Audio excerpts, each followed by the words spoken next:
I will text. I'll text Teresa if somebody has Ken's contact info. That's great. I was just going to ask actually if you could do that because so why don't we I'll call the meeting to order. And obviously we don't need to do a roll call. You can see who's here, Elisa.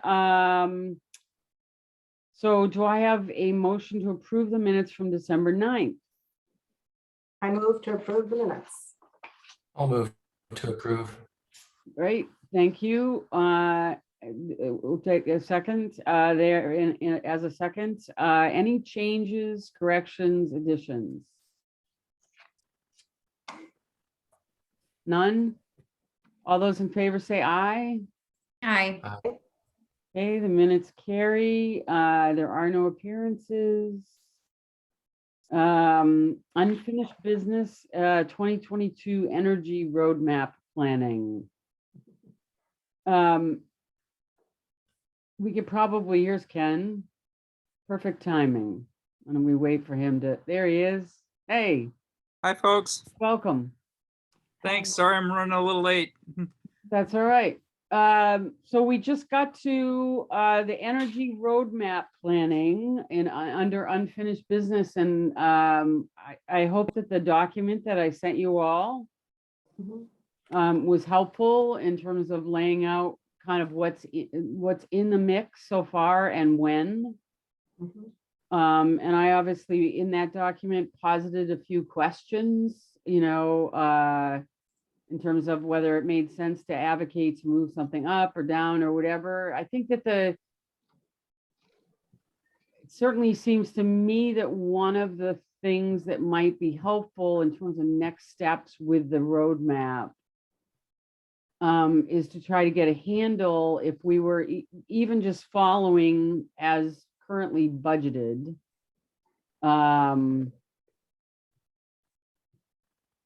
You know, trying to come up with an estimate of where that might put us in terms of our return on investment and the savings that we might have over the next period of time to know whether, you know, we're going to be comfortably over the 25% by 2025, or, you know, how much closer we get and kind of what kind of gaps or other initiatives might need to be added into the mix, recognizing that departments are always doing things as things become available, like in vehicles and equipment and on buses, as Molly knows, and all of that kind of thing.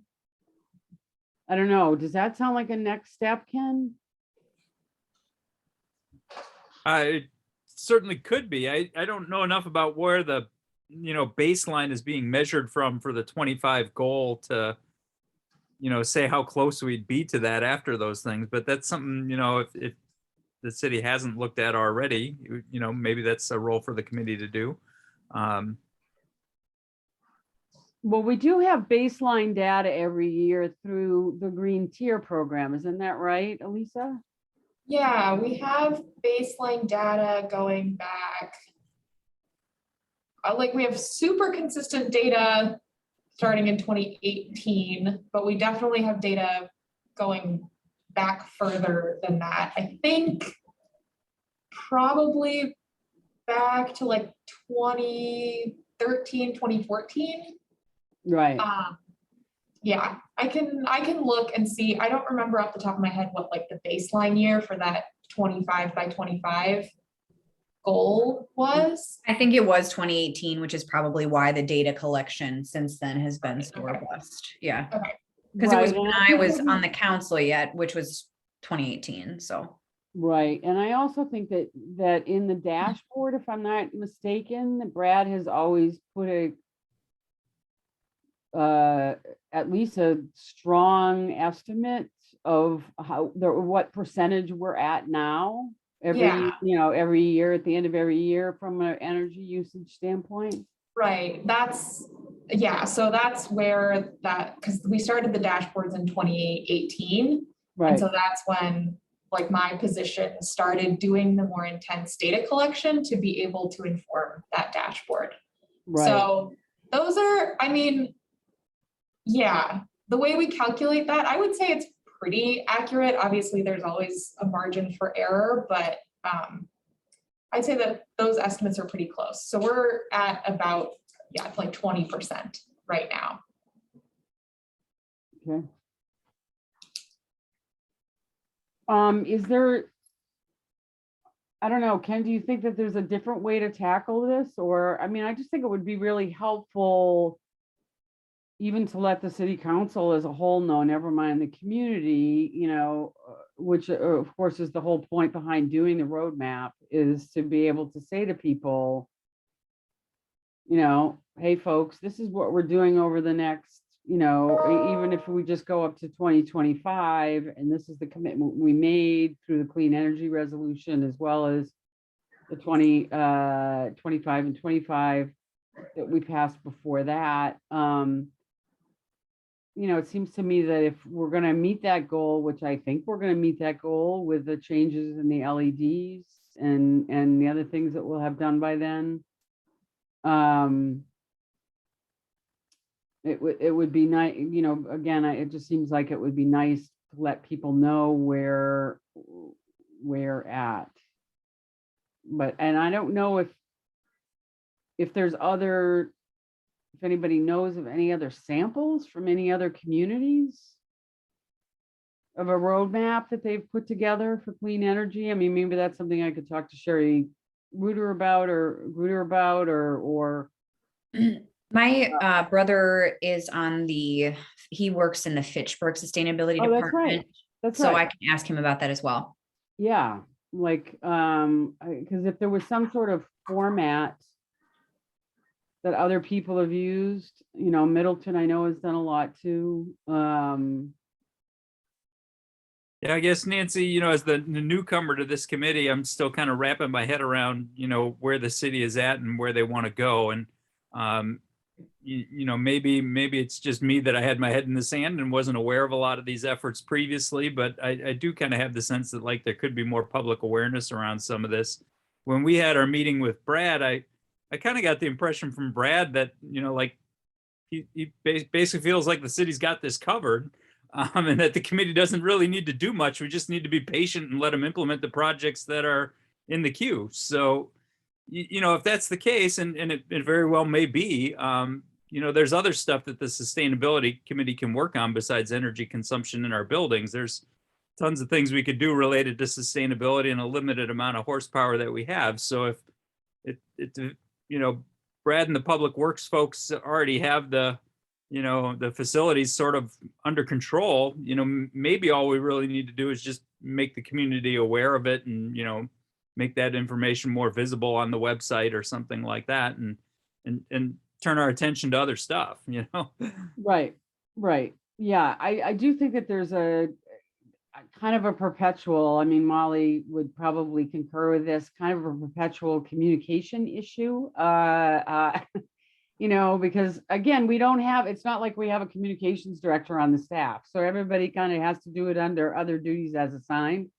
And the same thing applies for committees. I will say, I mean, Nancy, I mean, I agree with what Nancy is saying, and we do hear that often, but I would say Elisa has done such an excellent job with retooling the sustainability page in addition to the Facebook page updates. And what's hard is I think that, I don't know, I'm a big believer in constituents, residents needing to do a lot of their own legwork at times to just like connect with the information. Yeah.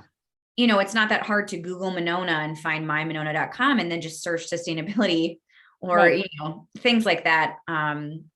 So I would say, you know, I think with Elisa at the helm, we've seen a lot of improvements in the frequency and accessibility of communication. So I just want to. Absolutely. I Absolutely. could possibly interject something here. I was going to actually bring to everybody's attention at the end of the conversation here, but it relates to communications. And I think that, what's her first name? Elder, from the Wisconsin Academy of Arts and Sciences. Jane, yeah. It has a program coming up, and it's about communicating about climate change and, you know, how to enter into that conversation with people. It is apparently filled at the moment, but I think it's going to be available to listen to afterwards. She will talk, and I think there's, a certain number of people involved, that they've taken on we'll discuss. But anyway, that's coming up pretty soon. So I think that might be a good place. The other thing I think we underutilize a lot is the radio. I think probably more people listen to radio than they do to a lot of other things. And getting more messaging out. I don't know, figuring out how to target that, I think, is important. But let's say we go ahead with the tree program, which we'll get to later. That's something that a lot of people can be engaged in and would get them maybe used to listening to the sustainability or being more aware of it. And if they're getting engaged, then I think that would, in that way, I think that might help this entry. I don't think you can expect to just throw it out and say, okay, it's your fault you didn't get involved, because people are just, if you think of your own life, it is, Molly, it just gets to overwhelming, and you just can't do it all. So I think to get it in a way that, and especially now where people are pretty stressed, I think to get in a way that's a positive thing and really engages them at the level of their needs and their values. I think it's a values oriented thing, I guess, is basically what it is. So, and there are apparently 6 different, I don't know much about it. I just read the little blurb, but it sounded really interesting. And I think it might be something that we could tune into, maybe as one possibility. I have the social psychology background, but it's a hard thing. And words can be extremely important. It's just funny how many things are very, very important, but in this, and yet I think we could do a good job of it if we kind of started in that direction and maybe engaged other people too. It's kind of like launching this effort to be more racially diverse. You have to start an engaged community, and I think you have to do the same thing with this too. That's my thought. Well, it actually kind of relates to another topic on the agenda, which is 6B, which is city newsletter content, right? It's because it's I think, so you're right, in my view,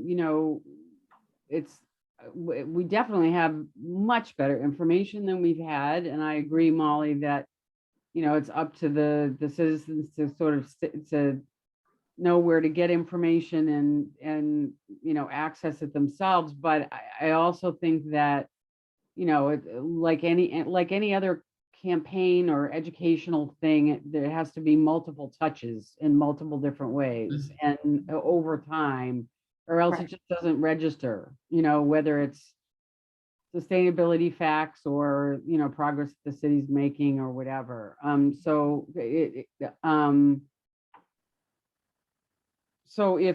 if helping get the word out to people is something that this group wants to work on, maybe a couple of people could volunteer to kind of have a work group meeting, if you will, outside of this meeting to sort of come up with a bit of a communications plan. Christopher shared something, and you wrote a short, is this your article, Chris, that you prepared for the next newsletter? So I would hardly call this an article. And the reason I didn't write an article is I feel like people suck at reading, and I felt like I would rather somebody read this than not. But you could also argue that there's not much information here. I think it looks great. It's just, I think it'll be just exactly the right size and format for the newsletter. So thank you so much for doing that. Well, thanks. On, Chris. Yep. Pardon me? And I think it would be great, if we can every meeting sort of plan ahead who might want to do short blurbs for future newsletters looking into the future. We have an item on our agenda to talk about future events where we can kind of think ahead to who might be available at certain times of year for tabling and participation in sustainability events in Monona throughout the year. And I think that'll really help us in, better staffing those events. I think, and I am definitely guilty of this, but trying to, put out a doodle poll in the week beforehand has not been super successful in making sure we have seats at the table, bodies in the seats at the table. So I think not only just thinking ahead about newsletter articles, I think we could probably leave an open like agenda bullet point or item in the future, Elisa, for that, so that we can have a volunteer for the upcoming month or something like that would be great. And And thank you, Chris, what's for the- doing this. I think it looks great. Yeah, so Chris, what's the article on? yeah, I don't know. Smart anything about it. thermostats. Oh, sorry, everybody. It's in the chat. So if at the bottom of your screen, if you press the chat icon, you can see Yeah. the attachment I uploaded. Yeah, Yeah. it looks And- great. You did a nice job. Mhm. And Teresa, I just heard from Thanks. Teresa, she is on her way to the meeting, so Great, on her way to the Zoom. great. Okay, good. Yeah, I think that's great. So to that end, does somebody want to volunteer to write some sort of a blurb in the next easy? I would be happy to put a blurb together, whether it's the next one or future ones. And I apologize for my camera not being on. I walked in the front door at like 6:31, so I'm eating something and just got home. But I'd be happy to do that. I also if we want to do a little kind of work group or whatever we would call it to discuss maybe even just in an ad hoc basis, kind of a bit more of a communications plan. I do that in my day job, and we actually do a lot of communication around climate resiliency in my day job. So I have a good number of just like weeks and months and days of acknowledgement and recognition around different climate related things. So yeah, happy to participate in that too. Are we allowed to talk to each other when we're not in a meeting? Like, how does that work? Sure. Yeah, I just don't think it can be, Everyone. well, actually, I don't know do those rules, the same rules apply for like members of a committee versus council? The It should, work- Go ahead, Sarah. I was just gonna say, I think as long as it's not a large enough group to be a quorum, that's Exactly. the only key. Exactly. Because So I thought Chris, about, our sparkling water at your home with your wife was okay. We enjoyed a LaCroix together at Chris's home, yes. not breaking quorum, so. So I wanted to send this to all of you guys, but then I was like, oh, wait, is that a meeting? So, then do I only send it to some of you and then I'm leaving out other people? Like, Right. Emailing it is fine to everybody as long as we don't, I think as long as we don't all respond to it. Right. Yeah. Exactly. No, Just that. like if we respond back to you individually, that's fine, Right. Right. I would like to see it too. And whatever I did, I just did something to my computer where I've lost all of you. I tried to go to that little box. You told me it was your. oh, writing, I'll and I email lost it it all to together. you guys. Just don't all reply. Yeah. So I'm thinking, a couple of things. One is, Sarah, I appreciate your offer in terms of I mean, when I'm not talking about a heavy lift communications plan. I'm just thinking like, for instance, as it relates to this article that Chris has just done, which I think is great. If we were doing WVMO, PSA at the same time, right? And also making sure that it goes on the Sustainable Monona Facebook page, thing for all of us to pick up and spread around. So again, we're hitting multiple channels at the same time. So Sarah, I'd be totally game to work on something like that with you if you want to do that. And I was going to suggest, just because I know it's been a highlight or a request of Susan. Susan, how would you like to write something for the next month on the new water meters? Can you hear me still? Yeah. Oh, okay. I can try. Sure. Yep, I can try. Okay. And, We and talked where do about we, wanting to educate people, right? oh yes, I want to know where, where am I writing this for? There's a monthly e-zine, or, you know, virtual magazine, if you will. It comes out from the city that all kinds of people in the city subscribe to. Oh, okay.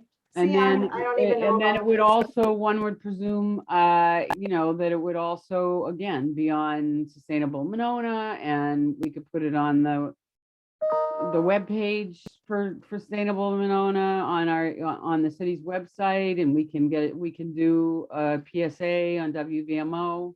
Sure. Yeah. So like just once a month, do a particular topic, right? Does that make Okay. sense? Huh? I think that's a great idea, and I'd be happy to record PSAs anytime. Awesome. I know Elisa will probably be the poster for the Facebook page and on our city website, but I'd be happy to do PSAs. And then Right. others can do Yeah, articles. well, just like whoever's writing, the newsletters come out usually about mid-month, so it's nice. Like if you're gonna write something for like the following month, getting it to me beginning of the month kind of is most helpful, and that way I can get it into the newsletter and on the Facebook page and on the website. Yeah, PSAs are also great. I do a little bit less with those just because it's more of a coordination with Will and getting the recording done. But I think it's great to have sort of like one topic each month and have it on all of our platforms. Great, Okay. great. So Molly, if you'll do the PSAs, then, and then, You want me to do the virtual magazine? Is that? yeah, exactly. Like, right. And I would say use Chris's, to Chris's point, that people don't like to, contrary to what I did with my document that's like 6 pages long. If you write something relatively short, kind of following Chris's model. Oh, I'll be okay, right? I'll know what to write. If I just want to see I'll have to familiarize myself with the magazine because I've never used it. So I don't know about it and I don't know what kinds of articles are there. But in terms of writing for the public, I'll probably be okay with that. Yeah. So, as long as I know, yeah. Sorry, Sue. How long, you know, all that kind of stuff. I will email the latest link to the newsletter to the entire committee, just so you can kind of see the format. It's an e-newsletter, not like really an e-zine. Right. So everything's just sort of like a short blurb. That's okay. Yeah, just so I get a sense of what Yep. you wanted. And I can do a couple of different things too, if, you know, once I get myself, like I said, I was not able to do much at all over the holidays, and I will try to get myself in gear here again and do the research I need to get this out. If I have trouble, I'll call on all of you. So then it's, I just seems want to like- circle yeah. back a little bit on where Nancy was at earlier, and I'm sorry if my earlier comments kind of were misinterpreted or off the mark. I wasn't necessarily referring to communication in the newsletter. Yeah. When I was poking around on the website, I could find the 25 by 25 plan for the city of Monona on the website, but it's like from 2010 that's posted up there. It's a really long PDF document, and I think the city put a lot of effort into that. But like, if you look at the 25 by 25 plan, most of the objectives there are from like 2011, 2013, 2014. And then it says 2024, we're going to have a geothermal system serving all of the public buildings, which like, we know that's not going to happen in 2024, right? So like right. that information is so old and dated. I think it needs to be updated, you know, with a lot of the content that Nancy had in the last email that she sent us, with realistic timelines and actual projects that are going to be, you know, implemented. And I think Brad probably has a bunch of those in the top of his head or has a file of them somewhere in his office, but it's not really on the website that I could find right now. And I think that 2010 plan definitely should be retired or at least refreshed at a minimum. Right. So to go back to that, Ken, to your point, and I didn't mean to get off totally on the communications tangent, but to go back to that, does a plan sound like uh, we do a little bit of research in terms of the format, if you will, of other plans, whether it's Fitchburg, Molly said she'd reach out, or Middleton or whatever, and see. Again, I don't believe in reinventing the wheel, and I'm sure there are other municipalities that have put together plans. And then we can take that old plan, officially retire it, and for all intents and purposes, using a format that makes sense and looking in terms of other people's plans, could update it, right? And then we could use that updated plan. I mean, that could be effectively our roadmap, at least as far as we know it, you know? I think at a minimum, it'd be interesting to start with that plan and just look at the objectives that were laid out in 2010 and like how many of them have actually been accomplished, and put check marks next to the ones that we actually did. Right. And then some of them that were discovered, not to be feasible or not to be relevant, we can remove from the list, or maybe we leave them on the list and add some notation as to why they won't be pursued, Right. So to that end, Lisa, I'm willing to bet that Brad knows in his head times 20 what's been done and what's not been done. Yeah. So maybe if you could, while we investigate what other communities have done in terms of a roadmap, come up with some samples. If maybe we could ask Brad between not now and next month, to go through that list, that old 25 plan, and check off what's been done and give us just a few notes if the things haven't been done. Yeah, I can definitely go through that with him. It is often just a matter of like getting the information from Brad's head right onto into notes. Right. But yeah, that's definitely something I can do. Okay, great. So then we'd have some real, concrete things to look at like a month from now in terms of what else we need in order to update our current plan, kind of merging what we know is already scheduled and in a format that seems to make sense to us based on what we've seen from other places. Does that sound like a plan? Yeah, and I think, just looking at that document from 2010, there were some objectives in there that looked like they could have been interesting, like doing a pilot study with ethanol fuel and biodiesel fuel and installing 2 test stations for EV charging. And, if the city did do those things, it'd be interesting to know what the results were. Right. Are we still using biofuel today, or have we decided not to do that for various reasons? So are we pursuing more EV charger stations, or did we, run into issues that we need to resolve from the previous trials, Right. And like, for instance, I happen to know we don't use biofuel because it's been something that I've brought up before. And I know that for whatever reason, Public Works decided not to go that route. But I don't know why. So that's why Brad's will be the answer man there.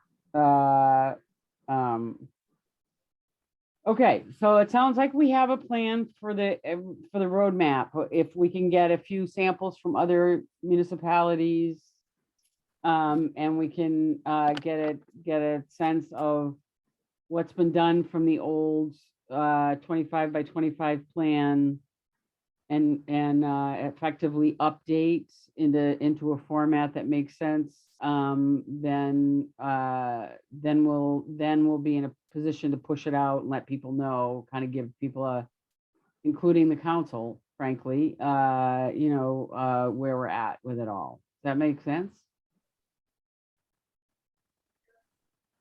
Yeah. Okay. So before we get to the forestry fund donations, I want to go back to the tangent that we went on as it relates to communication. Sarah, I will take you up on coming up with a little bit of a comm plan. And then, which is to say, I'm happy to work with you, and Teresa, would you be game to work on that as well? we're just trying to come up with a communications plan, like basically once a month, we're focusing on a particular issue and we're broadcasting it across all channels. And so this month is the smart thermostat thing that Chris just did, and Molly's gonna do a PSA, and Elise is gonna take care of the city channels, the other city channels, and then Sue's agreed to do the water meter thing for next month. And then it seems to me we're into March, so that might be a good time to start to focus on Earth Week related things. Yeah. So we don't have to decide for March and for April at least. So we don't have to decide exactly what the topic is right now, but I guess that would be my thought around starting to put together a plan, a comm plan. I just wanted to mention that that thermostat promotion runs through March 31st. So You could run it more, you could keep it up. Yep, yeah, definitely. Yeah. Yeah. Sorry that I'm late. Chris, are you talking about focus on energy, the smart thermostats? Yeah, $5. yes. And the best way to do it is to buy it through them, because then you instantly get the $75. You do it any other way, you have to it's like filling out the Menards rebate that nobody ever does, Right. Yeah. Well, they get you. Okay, great. So let's back up, since we've effectively covered 6B, let's back up to 6A and go to the forestry fund donations. Rockstar Lisa, do you want to show us what you've done with the page? Yeah, I made some updates, and give me a second and I'll share my screen with everybody.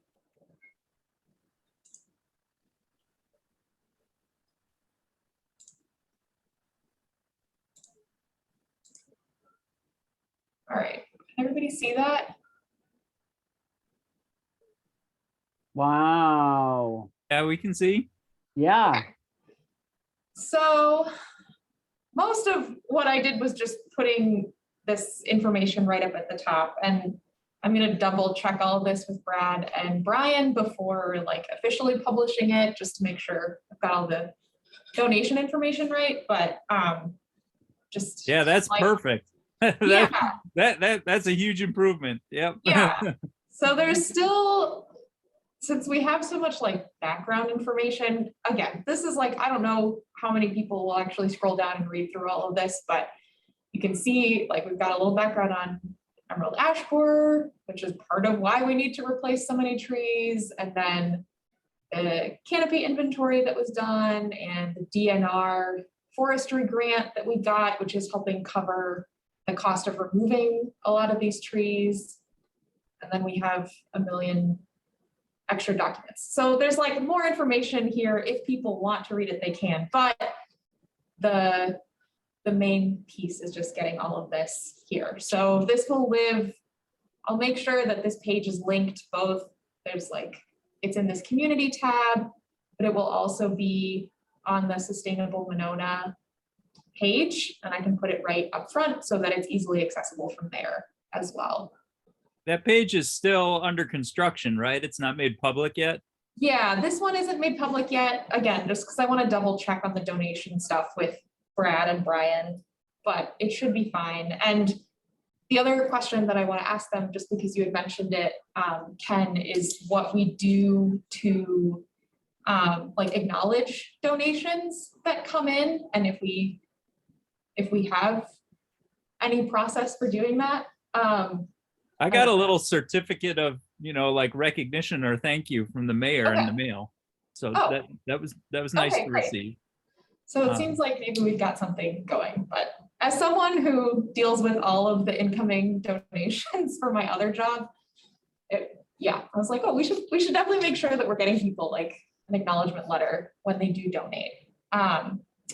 So yeah, and this can be, I can post a link to this and I don't know, make up a little graphic for the Facebook page as well, just to remind people that it's out there. And, you know, in relation to this, to like a sort of larger communications idea, maybe in March or April around Arbor Day, we could do something related to this, just, you know, a post or newsletter article.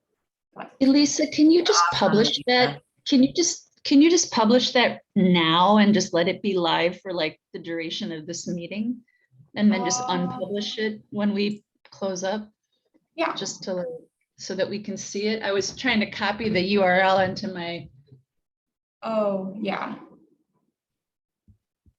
So just having that donation information, how to make a donation right at the top of the screen is a huge improvement. I mean, that is so much easier than what I went through to try and figure out how to give money to the city. So that's great. Yeah. The thing I remember on the old page is that there was like a box there somewhere with a little graphic that said something about this committee would, you know, had established a goal of planting 50 trees. And I seem to remember there was some kind of like a matching fund commitment, but I don't know how that actually works, or if the 50 trees were planted, or if we're still waiting for 50 trees, or if that's no longer a thing. Yeah, so that was something that we had started back in 2020 around Earth Day, when we had some money in the budget, and like that was right when this forestry fund had first, like the city had first started it. And so the idea was, as part of Earth Day and some of the like social media posts that we were putting out, we wanted to encourage, sort of get the word out about it and encourage people to donate. But I've tried to take a lot of that down because that budget money isn't there anymore. Right. Yeah. Gotcha. So I were you able to get enough people to donate to fund 50 trees? Did it work? No. I did. Yeah. And no, it didn't. Humble brag. Yeah. Hashtag humble brag, everybody. Yeah. So I have one more question though, as it relates to this, because I think it relates to Ken's observation specific to San Damiano, which is, you know, we're 8 people. Very few people I know even write a check anymore. Right. And San Damiano works because we obviously have a back of the house fundraising platform that we operate with. And I know the city has struggled to have any kind of a back of the house thing, even to allow people to, you know, have their utility bill just automatically taken care of every month. And so do we have any idea if Civics Plus, who's our, you know, has any kind of a back in the house plug in play kind of donation thing that we could, where people could go ahead and enter credit card info or anything like that? I asked because I would love to have that as well, but was told it wouldn't work, or would be like super, super complicated to figure out. So. Okay. I think it has to do with the different accounts and how, you know, everything is pulled or goes into specific accounts for different departments and things like that. Yeah. And so there would have to be a number of different Pathways. arms is what I remember maybe Mark saying about it at a meeting previously. So Yeah. I feel like there must be a product out there that just like, that we could like link to our website. There has to be. Or I'm Well, wondering even if like, since Park and Rec has such an animal, if there's a way, like if there was a donate button on this page that took you directly to the back of the house at Park and Rec. Right. I don't know. Yeah. Right. There has to be a way. I can keep asking and see if there's some kind of workaround that we could figure out, but initial reaction was that it would be really difficult. So again, I can keep looking into it, but I'm not sure. It's certainly not something that will be like up and running right away. Sure. Sure. But Right. And if I we guess think don't maybe want about to that's send you on a maybe the wild question goose is, chase. where does the forestry fund live? Is that part of the streets division or public works, or is it Parks and there you Rec? have it. And is it And that's possible just to slide the fund over to Parks and Rec and let it live Right. there? Right, exactly. And there you have it. I mean, it all depends on where it lives, and that's, yep, right. Yeah. So Parks and Rec already has the infrastructure. Who cares? As long as the tree gets in the ground, I don't care, Right, you know? right. So, Yeah. I'll see what I can figure out. yeah, well, and don't go crazy. I mean, I know that, I don't expect you, we don't expect you to go crazy trying to navigate through, but it does seem like there could be a easy fix, or just to make it user friendly, because if we're going to promote planting trees, people, I mean, I love what you've done with the page. Absolutely love what you've done with the page. And I love the fact that you put the donation piece up there, right up at the top. But I do think it's going to be a challenge if people can't really easily click and, Agree. Yeah. Okay. Awesome. Thank you so much. And if you could find out where it lives, I would love to know the total. Yeah, to Ken's point, I have no idea. Yeah, whether that- it's That I can definitely get to you. Okay. Yeah, I can send that out via email. Okay. Do I have, I'm just gonna Elisa, can you quickly allow me to share my screen? I promise I won't take more than 30 seconds of the meeting. But I was just, to Nancy's point, if you go to the Friends of San Damiano website, and like so many other web pages of the world, it has this massive button right in the upper right hand corner that says donate. Right. It's and right there. and many nonprofits operate that way, right? Like the company that built San Damiano's webpage is the same company that built the website of the foundation that I worked for in my other job. And that's such a big part of donations and fundraising, is making it super easy for people to do that. So it is hard when you don't have a donor base that is used to sending in checks via mail to get them to start doing that if they're already used to the ease of online donations. So, Right. But it also requires having a website that is set up that can integrate easily with a platform like Stripe or PayPal that can accept donations. And I mean, to Nancy and Molly's point about it being where does the forestry fund live, and within the city's accounts, because then when you're getting online donations transferred into your bank account, you have to be able to categorize it accordingly. So it's making it super easy for a donor to be able to make an online donation often can be, like many things, far more complicated on the back end. So I don't know. But worth I would it, just, right? But worth it, I mean, and I think that there's probably somebody in our community that has experience with this. It sounds like Elisa, you have some experience with it, but people who work in the IT world that might be able to just volunteer some time. I don't know. I just, I mean, when a person is asked to write a check, there are so many points along that process where they can say, no, I won't do it.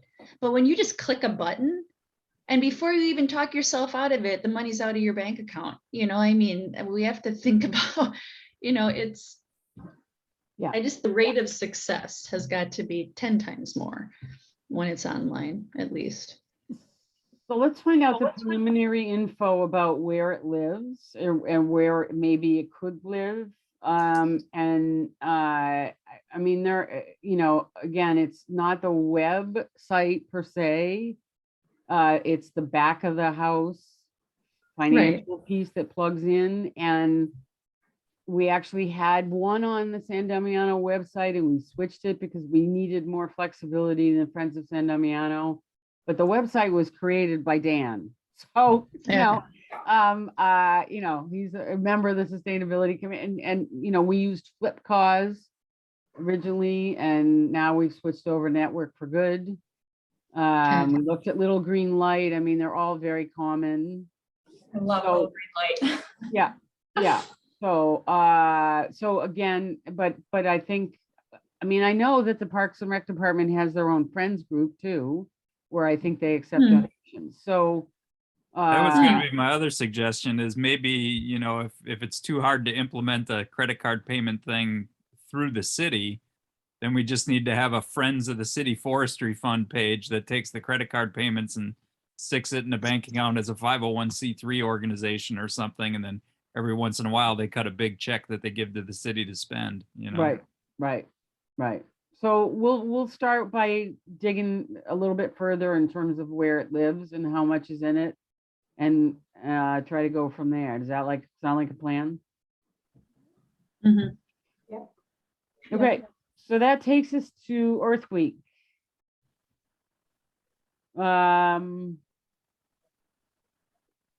And event planning. So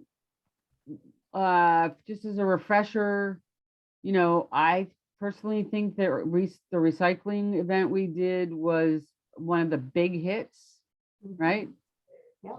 Yeah. Huge success. And we did styrofoam and electronics and equipment like, anything, lawnmowers.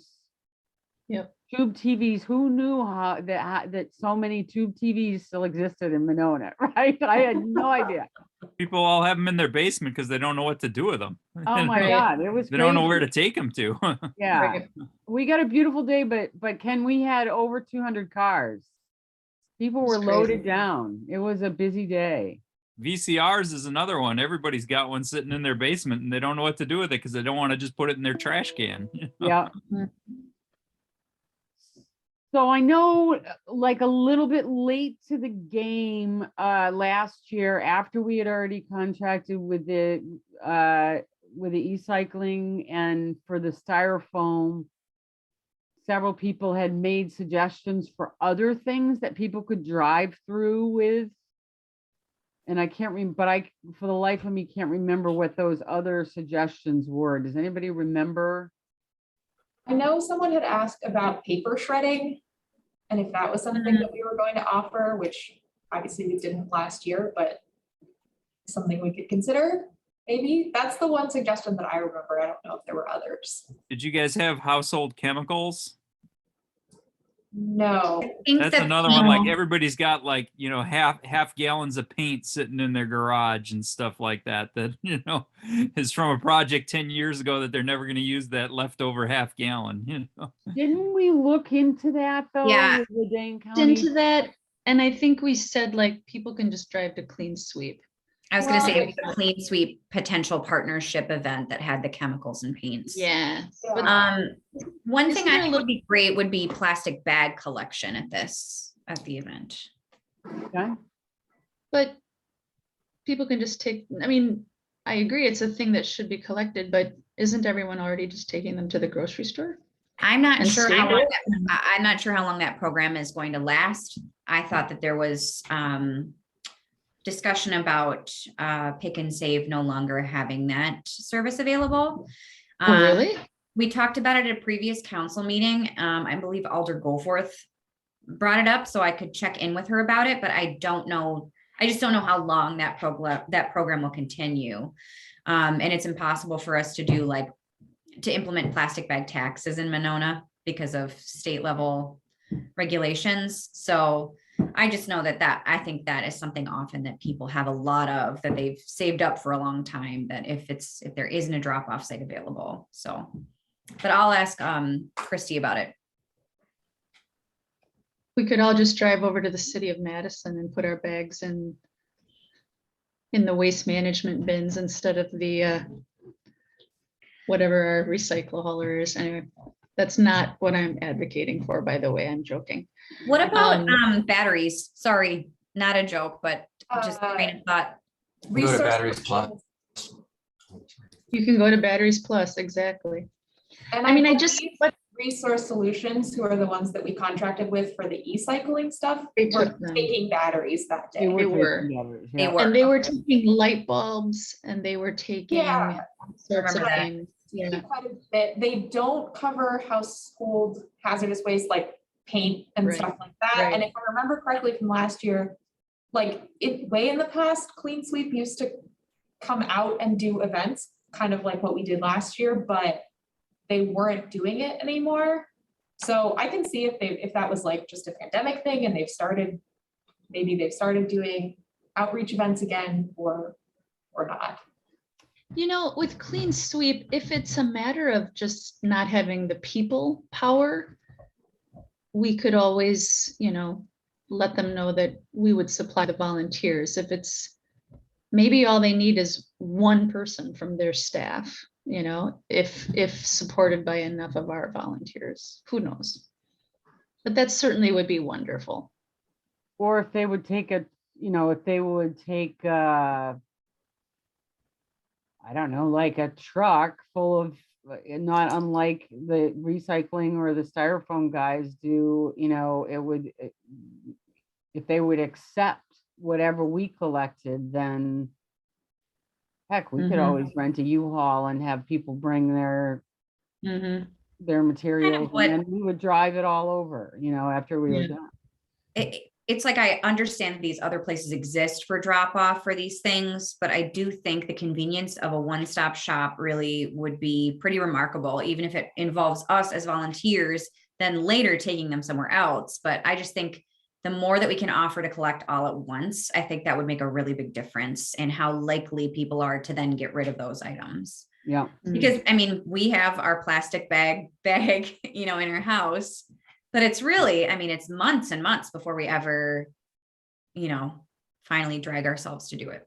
So I was just gonna say that, Molly, that last year I brought my lawnmower, an old push mower, to the recycling event. And I'd had it for like 3 years and I haven't used it because I have an electric one now, but it was like just even the mental energy needed to try to figure out where I was going to be able to bring it and then how much it would cost if I brought it there. Whereas I already knew this place is 1 minute from my house and I'm going there anyway, So I do think it's as many as we could bring. And I like Nancy's idea of just being a little creative of maybe we just personally collect the items and bring them to the drop-off place after the fact, if there's something like that, the service won't directly pick up at a recycling event that we hold. But the more types of items we can collect, I think the better. If we could collect old fluorescent bulbs from people, that would be a helpful thing. A lot of folks have upgraded their homes to LEDs, but they don't know what to do with the CFLs or the tube fluorescents that they used to have. So you can take those to Menards. Any retailer that sells those has to accept them as well. So that would be a good blurb for the e-newsletter. Oh, that's a good thought. Yeah, to put that in the newsletter would be a really good thought so that people know. Yeah. We've got. Ken, would you like to volunteer to do the March newsletter about recyclable material drop-off sites? Yes. Yeah, I Ken, will. thank you very much, Ken. So Ken is on for March newsletter with the drop-off sites. I just volunteered by Chris. Wonderful. Years ago, there was a recyclopedia that the It's city still, staffer put together. It's still up there. yeah, Still sorry. there. I think we updated it relatively recently with Elisa's did. help. Yeah. Yep. Yeah, we went over it in Instead- 2020. Yeah. So Chris says, take your bulbs to Menards. I said, take your plastic bags to Staples, to Pick and Save, wherever. There are a lot of businesses in Monona that offer these sustainability services. Wouldn't they want to be recognized for that? What if we had, and I know that I'm bringing up a topic that's not on the agenda, and I'm sorry, but perhaps at No, a it's later just all time, earthly.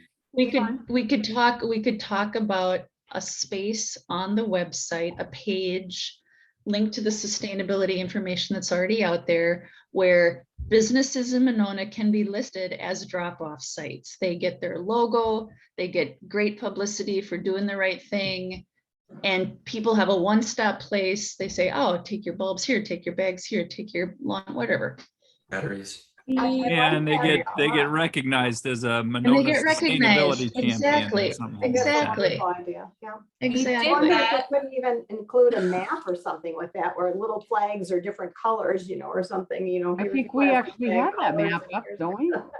Elisa do. says we did that. We have, so it's not as detailed as having like business logos, but that was, again, part of that like Earth Week 2020. Right. Brad put together a map that Yep. shows all of the, and it could probably use That's an right. update. There might be more businesses that aren't on there, but like, it exists. We have that. And so Right. it's So just maybe- a matter of so- promoting it. Well, maybe Ken writes a little blurb to go back to Molly's volunteering. Maybe Ken writes a little blurb about, because this is like in anticipation of Earth Week, right? So maybe it's in March, and we do a little, because it would be mid-March, or we could wait until April, but I'm thinking maybe March, and we highlight the fact that the Recyclopedia exists, and we have a link to the map or whatever that already exists to promote the fact that, because it's all already done. Mhm. Just again, we need to alert people that it's there. Mhm. Right? Okay. Anything else for Earth Week? Well, let me look. Is that going to be our primary focus for Earth Week? It's also Arbor Day that week. I mean, we put a lot of energy into the tree event last year. Feels like it's half written, half done.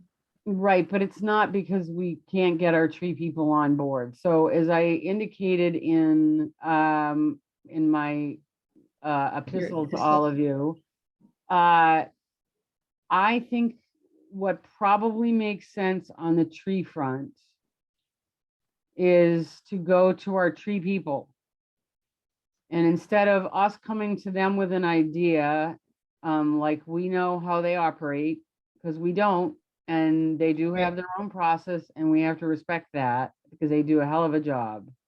That we, meet up with Jake and or we have Molly take it to Park and Rec and Jake, and we have Jennifer take it to Public Works and Dan, and we find out if we wanted to do a, major tree campaign starting, hopefully kicking off this Earth Week, but I settle for any time this spring, frankly. How can we make it work so that we could get some given their processes and how they buy their trees and how they plant their trees and who plants their trees and all of that, how can we make it work? And let them tell us based on the process what would work for them, right? Yep. Makes sense? Yep. So Molly, are you game to have a discussion with Jake about that? And Park and Rec conceivably to see how, or do you want one of us, somebody else here? Should we talk about scheduling a meeting with Park and Rec separately? How do you think we ought to play that, hon? I can do that. I can email Doug and Jake about it and just see what thoughts are. Okay. Yeah. Because Would we And- want to invite them to a future committee meeting with our group to, learn more about their work and their ideas, or have them meet with a subcommittee from our team? that's kind of what I was thinking, that maybe there was a subcommittee from our team that could meet with Jake and Missy, and then could also meet with Public Works and Dan and maybe Jeff. And then, because as I said, I think that the way this will work better is if it's a sustained effort and that there's different ways to plug and play to Ken's list and to, in my document, but we have to find out what works for them. Right? Yeah, agreed. I mean, there's tons of different initiatives that we could undertake, but finding something that's feasible for the city to implement and sustain over time is the key. I'd be happy to serve on that subcommittee if you want, Molly, if you want some other people to meet with you. I will just say, to be perfectly honest, I am not going to be on either committee in the next couple of months. I mean, after the election in April, since I'm not running again for council. So I think it would be a good idea to have other people kind of poised to take the helm, but I'm happy to kick off the conversation. Well, gee, should we ask somebody who's going to be on the council, maybe to be on that subcommittee? You like that idea? Teresa, would you like to be on that subcommittee? Sure, that sounds fantastic. Okay. So you and Ken would, and Molly can be the initial conduit, if you will, to set up a meeting with Missy and Jake and find out what Park and Rec is doing first. And would love then that. we can do the same thing, frankly, the same strategy with Public Works. And that'll probably be Dan and Jeff, because I think Jeff runs for Public Works, is the primary person, right? Isn't that true with Elisa? It doesn't Jeff primarily work with the tree stuff? Yeah, I believe so. Yeah, he's awesome. If you don't know him, they're both awesome. So I'm hearing 2 separate meetings. Is that what I'm hearing? Yeah. And different representatives, or both, or same representatives from our So group? Ken and I can meet with. I think it would make sense to have the same people meet with both, because if we're going to Yeah. end up trying to coordinate. Right. I'm happy to So do that we're all double hearing duty. the That same works. thing. Yeah. I will, sorry to interject. I think it would be helpful if I had maybe from Teresa and Ken, a list of questions that you'd like me to sort of bring to the table when I make the entree with you and Parks. Just because I think I might fumble it if I don't have some specific talking points to suggest and recommend. So, just because we have tried to bridge that gap and start that conversation with them in the past. And I think we just need to take a different tack and maybe just have some more specific talking points about how we can make contributions or overlap with them or collaborate and, whatever. You get the idea. Well, when the first question was raised here that got launched this conversation, I thought initially we're thinking of having a couple of their representatives come to the meeting and, to one of our meetings and explain kind of what they're doing and all of that. And I'm wondering if that still isn't a better starting place. And then, everyone will, in this committee, will kind of be on board with what they're doing and might be able to see places where, any of us can enter in, or what appropriate, would give us all some input into what they're thinking and what possibilities might be added from whatever perspectives we all come from. Yeah, I appreciate that, Sue, but I'm trying to be respectful of their time. And like Missy has a brand new baby and Jake's got a family and they already have evening meetings. And so I'm thinking that, I'm not saying for a long standing thing. I just meant for initial kind of connection. I would agree with Nancy on this one, irrespective of, Okay. family commitments. I just think the number of meetings that those staff members generally have to attend is significant. And you have a representative here from Parks, which is me, but I just don't know all the ins and outs. So what I think may be useful is to have a list of questions, and then I can prepare something or have them prepare something for me to share with you.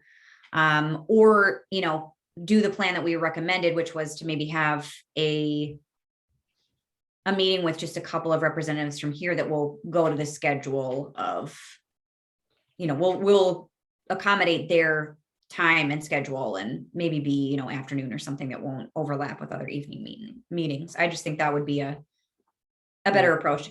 And I don't want to, again, I think discussions about this have been complicated between the departments in the past. And so I want to tread carefully and just, really make it seem like we're just looking for their expertise in what they do. Exactly. Right. Right. And I'm also guessing it's just a lot of us learning from them, right? A lot of asking questions and understanding the challenges that they're up against, and, where opportunities exist. Yeah. Awesome. Thank you. I appreciate it. That takes us, I think, to other, Nancy, yeah. really quick, just before we move on from this Earth Day stuff. Yes. Is it all good for me to start working with Resource Solutions? They're the e-cycling people, and get us a contract and everything for the e-cycling event? I think the date that Michelle from Resource Solutions and I had talked about is Saturday, April 23rd. So Earth Day is the Friday, and this would be like Saturday morning, which is what we did last year. That worked pretty well. So I think definitely we can work out the other kinks about if we want to collect anything or, what have you later on. Right. When we start doing the more public communication about the event. So. Yeah, I just know that Resource Solutions does a lot of events like this, so I want to make sure we're in their calendar and they don't, totally. They were so great last year, so I think definitely please do. Thank you very much. Yeah, and the 23rd is going to be a hard date to snag, so that's pretty sweet if we can get the day after Earth Day. So that'd be good great. job. And also, did we snag the styrofoam people separately, or was that them also? Reynolds is separate. They're another business, but they don't, they're local. Well, they're both local companies, but Reynolds, I think, was a lot more flexible. So I'll make sure to reach out to them as well. Okay. And then is it possible, do you have time, and you should yell uncle if you don't, to reach out to Clean Sweep and see? Yeah, I can check with Clean Sweep and see if they're doing anything or would be open to a big drop off if we were to collect stuff ourselves. Yeah, I can look into that. Fantastic.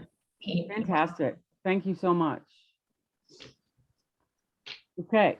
So obviously when we get together, Teresa, Sarah, and I get together and talk about a comp plan, we'll include, as we did last year, we actually have all that info from last year, Earth Week, what from in terms of promoting that stuff. So that takes us to other events. Molly, since you did a lot of tabling last year, do you want to spearhead this discussion? Yeah, so the two that came to mind primarily were the community festival, which is typically around the 4th of July, and then the fall festival, which I think this year was maybe the 3rd weekend in October. And so I think if we can and I will ask about those dates to see if they know them already.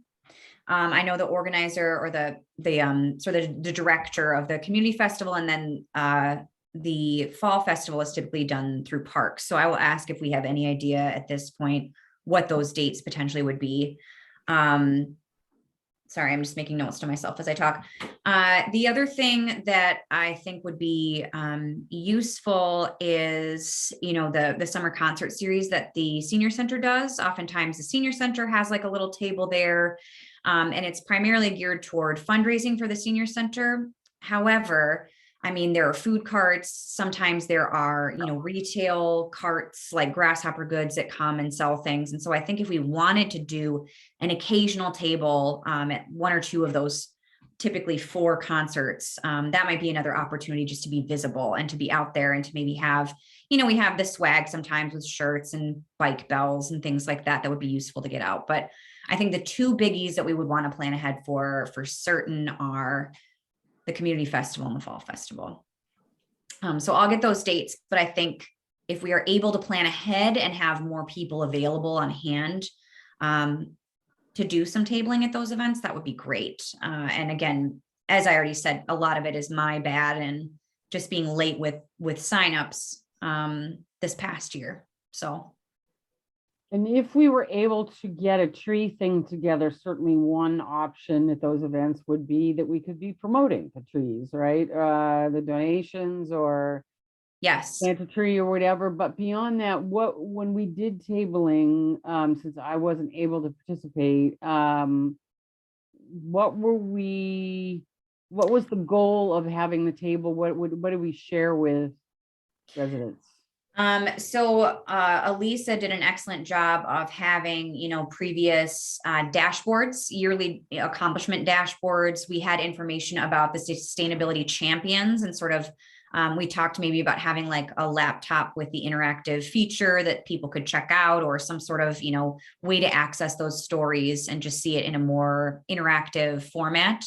Mm-hmm. We had information about the Adopt a Drain storm drain program. So just like all things like that, and then sign up for a t-shirt or, get some free swag like bumper stickers or the bike bells, as I mentioned. So a lot of it was informational just about things that we've accomplished as a sustainability committee. But I think, to talk about our projects and, future goals and things like that.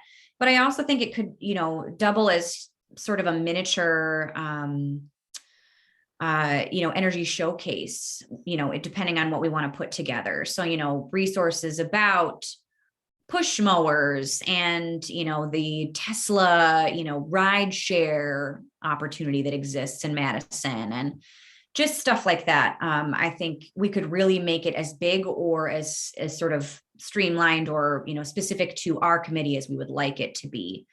But that was primarily the aim in 2021.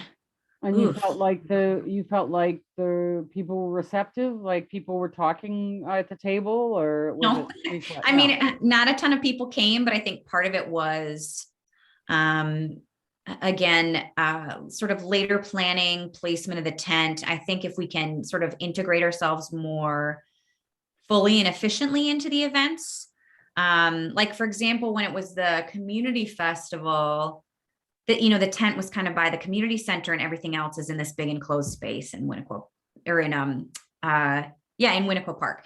And so I think if we can find a way to be a more substantial and, kind of, as I said, fully integrated component of these events, which by planning ahead, perhaps we can be, that would just be a great way to showcase more of what we do and kind of be on the main drag where people are interacting. And I'll just say too, I mean, sorry, Sue, go ahead. No, I was just going to say, I think, it's very challenging in that environment to get people to pay attention to the things you're showing them. So, and informational things, which are more passive, are difficult to get people to focus on. They're bouncing around, they're eating things, they're, like they've got 12 kids, unless you can pull them in some way with little activities or, related to whatever stories we want to have them come away with.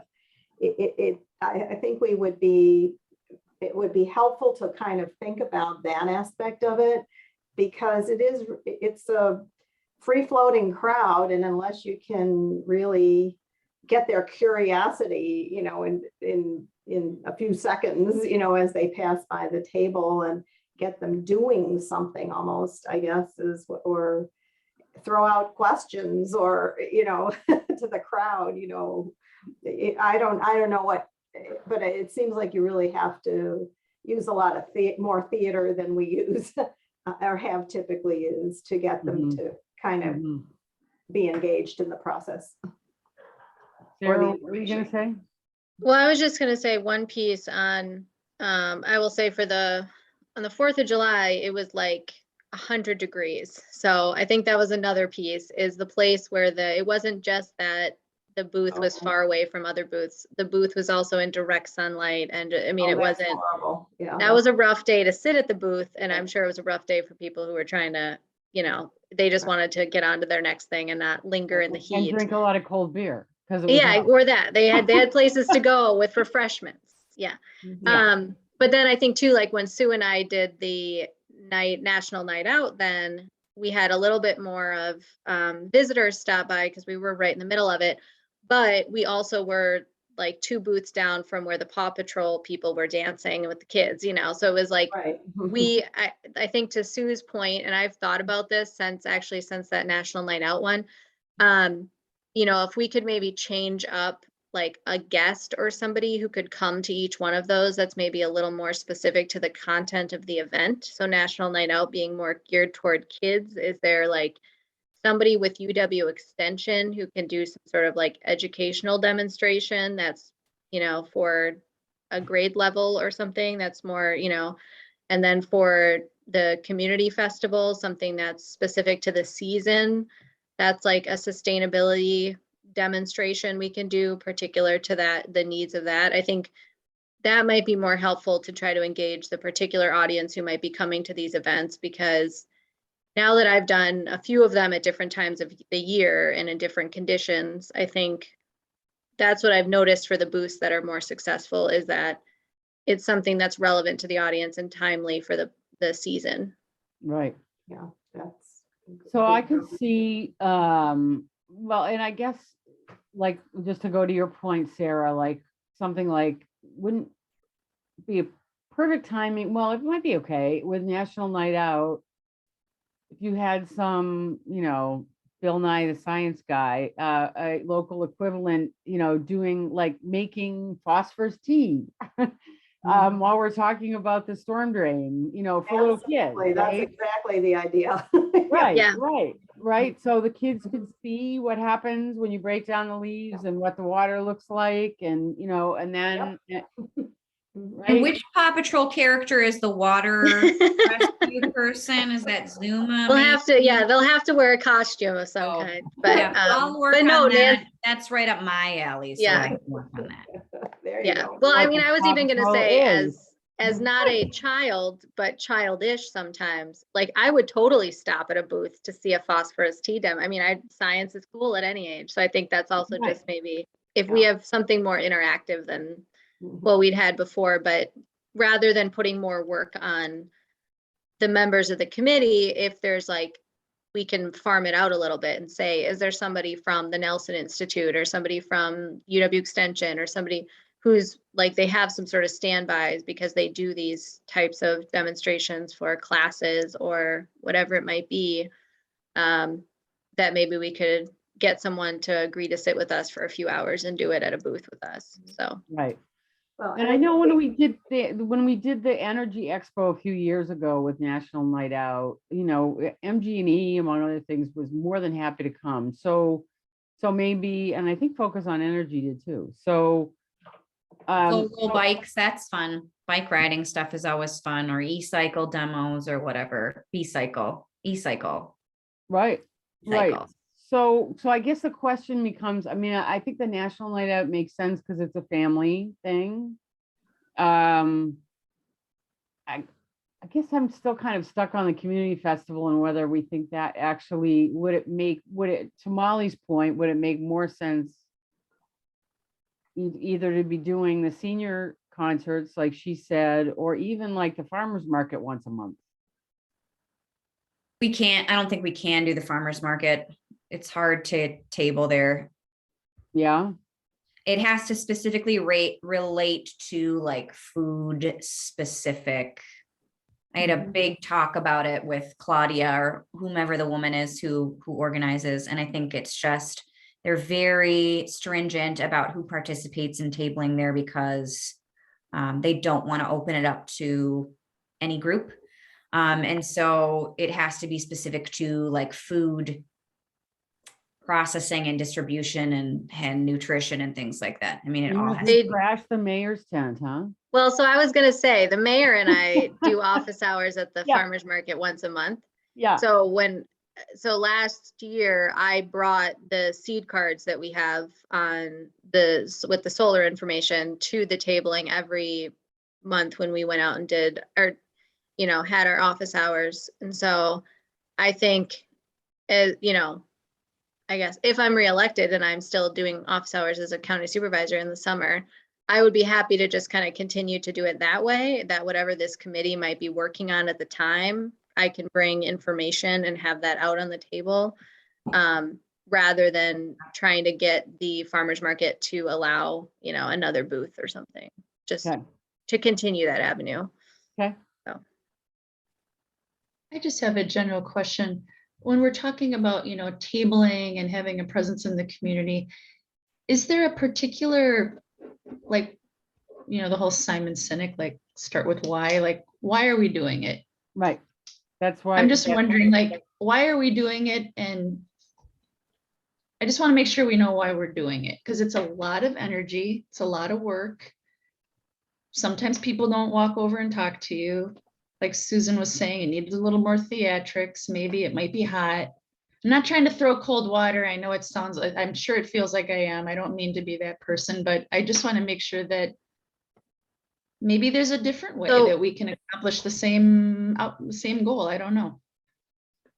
I don't really think it's a lot of work, to be honest, especially with just like sort of the basic setup that we had this past year, because we already have a lot of the materials available. There are tents and things like that we can use. So not a lot of extra. I mean, I think when we get into, I think we could designate, as Nancy said, like some specific times like NNO when we want to have more of a, a guest or a demonstration or a demo of some kind. I already said demonstration twice. I just said demo and demonstration, and as though they were totally different words, Molly. Two totally different. And I don't want to downplay, because I know Elisa put a lot of work into setup and takedown and gathering of materials. But I think, I think the main purpose is communication and awareness about what we're doing, and just like letting people know this committee exists. And I think in some small way that's very important, just because we talked about the communication piece.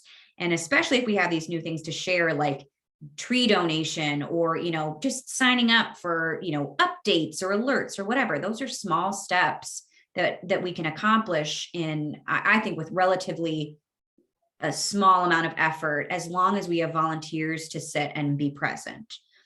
I think the volunteer piece was the biggest stressor or the biggest kind of push or, pull with getting this accomplished. So I appreciate that, Teresa. And I do think it's important to think of other avenues for communication and awareness.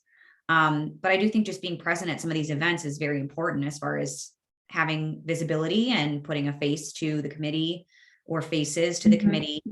I don't think it's too much of a strain, but I also, I would let Elisa speak to that just because I feel like she did most of the heavy lifting.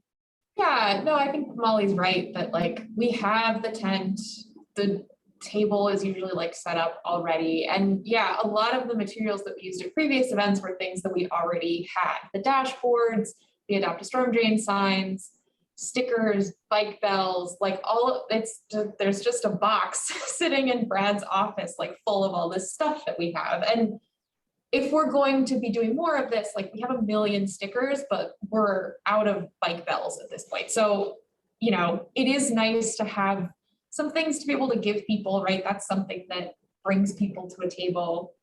But yeah, a lot of it is stuff that we already have. So it's just a matter of sort of collecting it and making sure to get it set up at an event. And again, yeah, just having volunteers to be there. I do think it's helpful to be at events where there are like multiple tables, right? Where there's like, I don't know. I'm thinking of like the community festival where we were sort of out on our own, but at the fall festival, I think Chris and I talked to a lot more people because we were, there were like a few different tents and people were kind of walking by. So I think it's just thinking about placement and yeah, what kind of activities or stuff do we have to draw people in? Yeah. Yeah, I agree that communication and awareness are important, but Teresa, I think, I think it should, I don't know, I feel like it should be more than that. I think it's one thing to just say, okay, here's what we do, do you want us all to clap or what,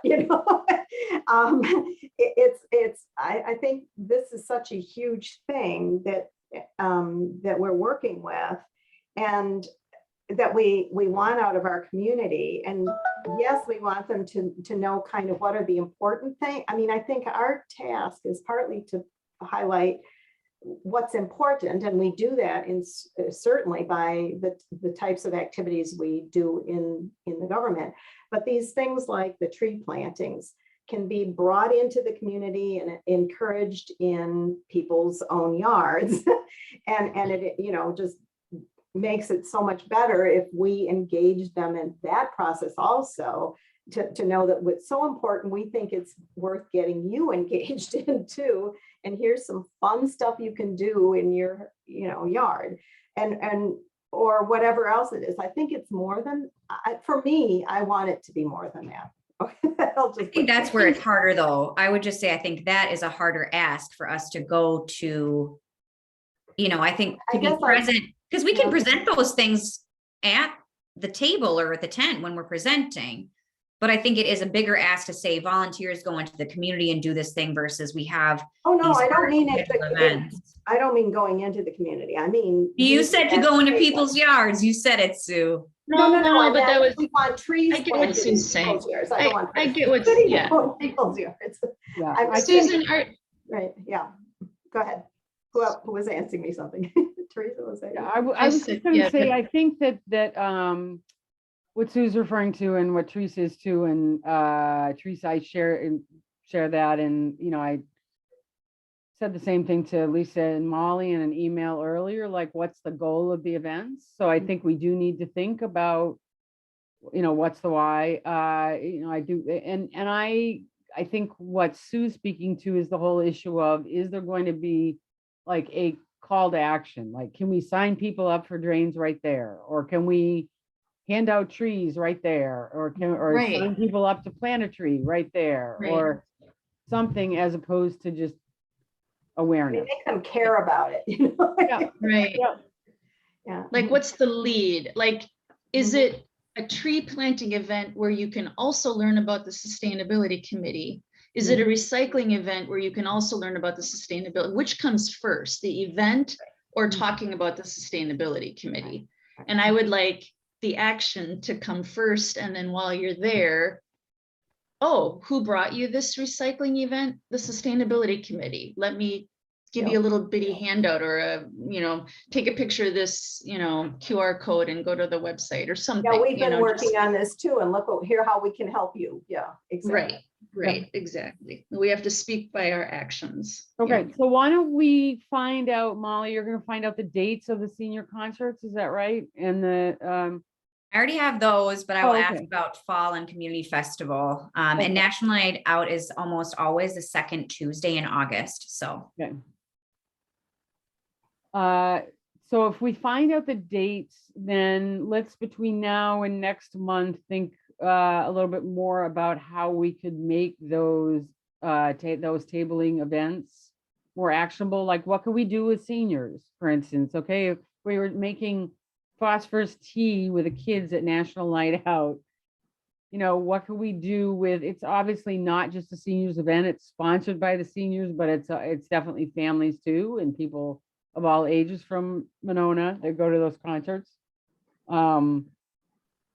So let's think about, and I would imagine that the conversation that Ken and Teresa have with Parks and Rec and PW will help steer that as well. Maybe they'll say that here's some concrete things we could do to sell trees, or to make sure trees are planted, or whatever, in which case we could enroll people, right? That makes sense? Yeah. Okay. Anything else on the upper part of the agenda this evening before we get to Ken, thanks much. Yeah, I'm gonna have to go put my daughter to bed, but I'll Yep. follow up with Teresa and Molly via email on questions on the trees. Great. Will we Okay. see you at the Renew Conference?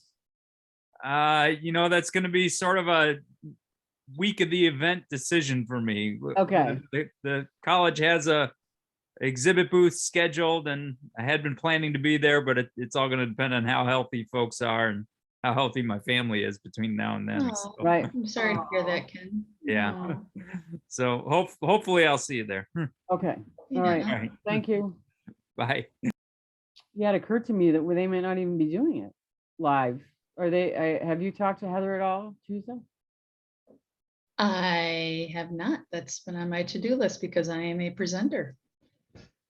Wow. So Go, girl. I can tell you they're planning to do the meeting. Right now it's hybrid, It is but they're hybrid? prepared to go completely virtual at any time if Dane Oh. County or the Terrace closes it Yeah, I down. had a So, feeling. I really don't Yeah. want that to be the case, but. yeah. Okay. So, All right. Mm. Well, All right. stay well. talk more Thank soon. you. Yep. Appreciate it, See you, Ken. Ken. Bye. All right. Diversity, equity, inclusion discussion. Anything this evening on that front? I can't remember if I mentioned this at our last meeting, but the registration for Black History for a New Day course is currently open for Nehemiah, and that can be, you can sign up as an average person or as a group or whatever. But I know that staff members and leadership, like council and other leadership, are continuing to take this course just to learn more. And it's not specific to sustainability, but it's something that anybody can do to participate and just kind of get on the anti-racism and just knowledge about Black history and culture train. So Nehemiah, I think nehemiah.org has that information if you want to register. In the first class, it's a 9-week commitment for 2 hours, one night each week. And it starts the week of February 7th, I think. What did you say, Lisa? I'm pretty sure it's on Mondays. I wanted to sign up, but it conflicts with plan commission. Now they've so- actually opened can't- up a whole bunch of different times. Yeah, Oh, now really? they, Okay. it used to be exclusively Mondays, but now like I'm doing it on Tuesdays from 4 to 6 p.m., for example, with the city. But if you you can join different groups if they have openings as an individual, or you can sign up with, I think, a group of up to 12 or something like that. But there are different options for times of day and days of the week that you can participate, because so much of it is virtual or pre-recorded now due to our circumstances. But We're doing during the day, starting on Wednesday, middle of the day. Yeah. Because that, and one of the advantages of them opening up that way to the community is that one of the concerns was when they were trying to schedule something from the alders is the whole, again, open meetings thing and the quorum thing, where if we were all in the same class, it would have been, so anyway, I'm looking forward to it. yeah, I think it's a pretty phenomenal opportunity. And if you can't do it this spring, they do it, I think, at least twice a year. And I think it's really important for anybody who can afford to take the time and to pay for the course to participate. So How much, what is the charge? Do you know? I think it's like $300. It is $300, yeah. Yep. And the city is picking up the tab for elected officials, so, but it's $300. Okay, so you're saying if any of us go, we would have to pay 300 or we wouldn't? Yes. Yep. Yeah. But when you think about it, sometimes you'll pay like $150 for one day of an event, Right. like a single day conference. And this is, a 9 to 10 week Right. course. And it also, money going to Nehemiah, I think, is a really excellent way to spend those dollars. So just personal opinion, but I think if you're ever interested in checking it out, I would recommend it. I understand. Okay, Would this so- be a good time? Would this be a good time? Is anyone unaware of the movement on the workforce housing development on Broadway? I don't know if Chris or Susan are aware of that. That's certainly a DEI issue. Sure. What, Yeah. is there something new that, Yeah, there's two developments, actually. One's under consideration, the other one's been approved. There's a development on Broadway, behind the Shell station. It's being created by a developer called North Point, that has a really good reputation in developing workforce housing and has done some amazing work all over the state. And they have designed what amounts to a real neighborhood on the behind there, what is currently the Chiefs property, and it's like 90 units, right? 70 something units in an apartment building, and then like 12 townhomes with a Yeah, big playground and all that. And then the other one that's under consideration that also has workforce housing is just starting. We're in pre-hearing stage of the Plan Commission, but it's a development that's being offered by Slind Realty for what is the bowling alley and post office site. Mm, Oh, nice. So the Yeah, I don't know bowling that. alley and the post office mall would go away, and the post office and some other commercial would go into the base of the first phase of it's two buildings. And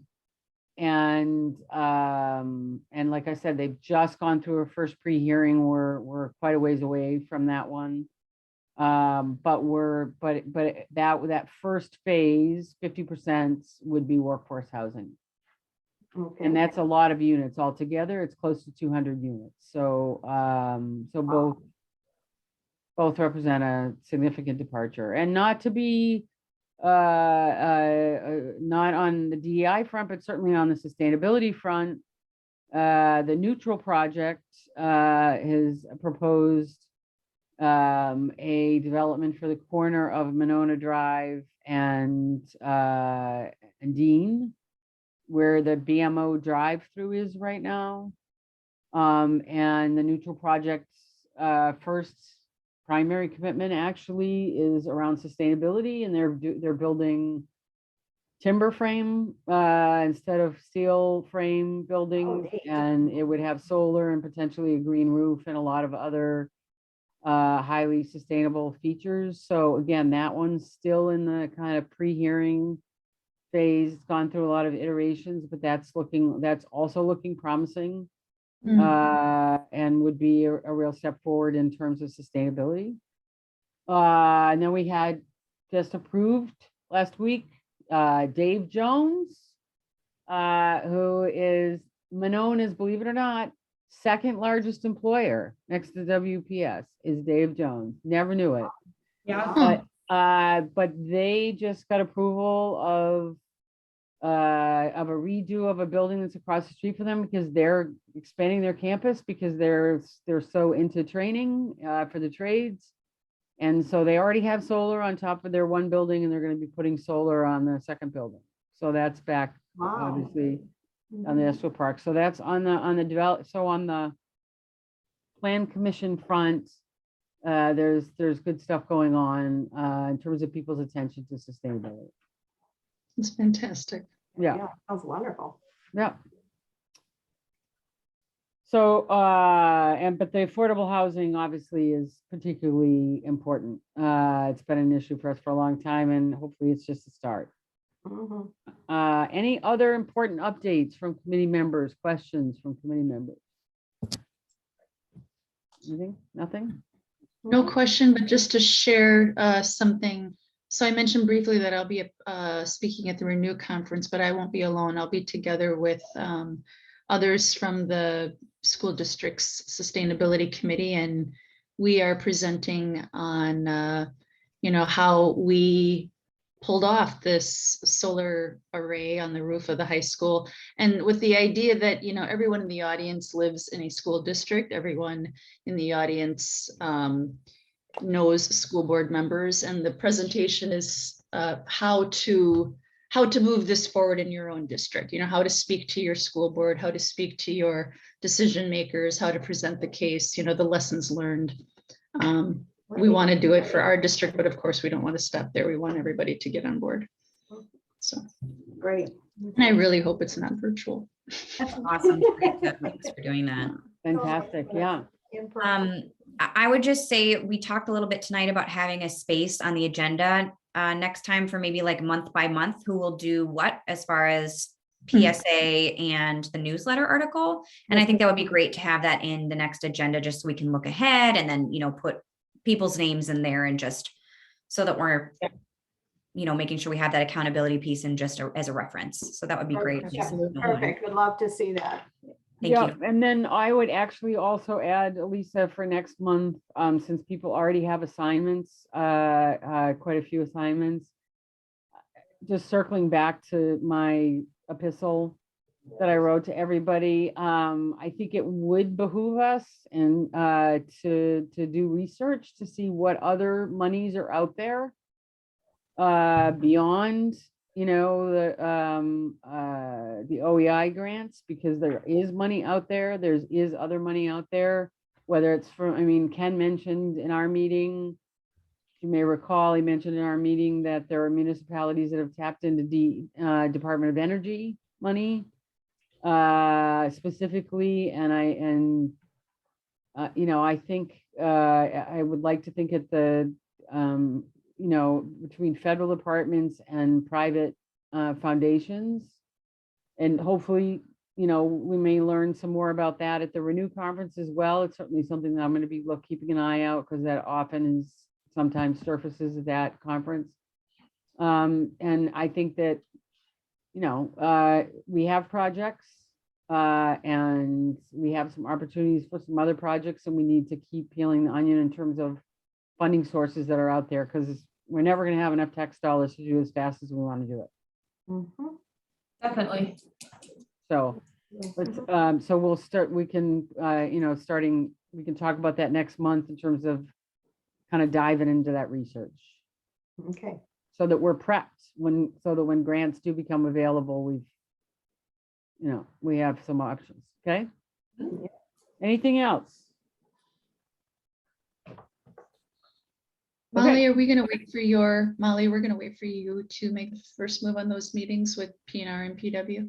Yes, although as I mentioned, if there's a list, I would just like to come with, a list of questions. That's right. That's right. Yeah. That's right. But, Yep.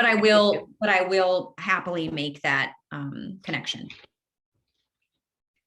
It doesn't have to be anything super elaborate, just like kind of the bare bones of what we're looking to achieve by connecting.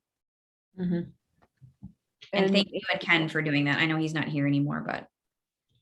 Yeah, and if you get those, if you create those questions, I'm assuming they'd be similar questions for Public Works. Teresa, if you don't have Jennifer's number, I can certainly text you her number or connect. Because Jennifer's the chair of Public Works. Mhm. So she would be, and she's as you know, is the same space as Molly, which is to say she's counting days. But I don't want to say I made a paper chain countdown, but maybe I did. Maybe I did. But so anyway, I'm sure that Jennifer and Dan and probably Jeff would be happy to get together. And if Jennifer can't do it, Alyssa might well be able to sit on that meeting too, if that's helpful. Okay. Okay. That was a big yawn. Do I have a motion to adjourn? Thanks, everybody. I'll move to adjourn if I can, if I'm allowed. I think I can. Yes, you can. Do I have a second? All right, great. Thanks so much, everybody. Thanks, everybody. Thank you. Yep. Thinking of you all. Stay Good night. healthy. Great to see you, Sue. Good luck with Good to see everything with you. family. Yeah. Thank you very much. Thanks again, Bye-bye. Alisa. Really Yeah. appreciate it. Oh, thanks, everybody. See you next Bye-bye. month.